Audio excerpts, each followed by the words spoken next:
கோகுல்ராஜ் கொலை வழக்கை சிபிசிஐடி விசாரித்தால் உண்மை வெளிவராது என்பதால் சிபிஐ விசாரித்து உண்மையை கண்டறிய வேண்டும் என்று கோகுல்ராஜின் தாய் மற்றும் சகோதரர் தெரிவித்துள்ளனர்.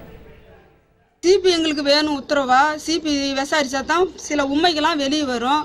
சில உண்மைகளை என் பையனை எதனால கொலை செஞ்சாங்க, என்னத்தினால காரணத்தினால என் பையனை கோயிலுக்கு போன பையனை மடித்தாங்க.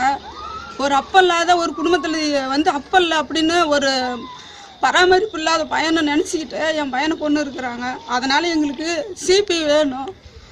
அதுக்கு மேலே நம்பிக்கை காவல்துறையும் அதுக்கு ஒற்றுமையாக அவங்கள 2 பேரும் சேர்ந்து தான் கூட்டிகிட்டு போயிருக்காங்க. யுவராஜின்னு சொல்லிட்டு காய் சட்டை போட்டிருக்காங்க. நானும் போலீஸ் தண்டா வானு பையனை கூட்டிகிட்டு போயிருக்காங்க.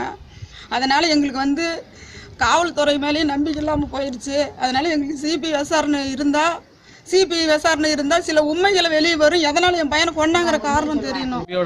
கொலை வழக்கில் முக்கிய குற்றவாளியான யுவராஜ் சரணடைஞ்சிருக்காரு. இவ்வளோ நாளாக ஒரு 100 நாளுக்கு மேலேயே அவரை கைது பண்ண முடியலை. இப்போவும் முடியாமல் அவரை தான் சரணடைஞ்சிருக்காரு. இதனால் அவரை விசாரித்தாலுமே எந்த ஒரு உண்மைகளும் வெளியே வராது அப்படிங்கிறது எங்களுக்கு ஒரு தெளிவாக தெரியுது. அதனால் இந்த வழக்கை சிபிஐக்கு மாற்றி உத்தரவிடணும் அப்படின்னு சொல்லி நாங்கள் கோரிக்கை வைக்கிறோம்.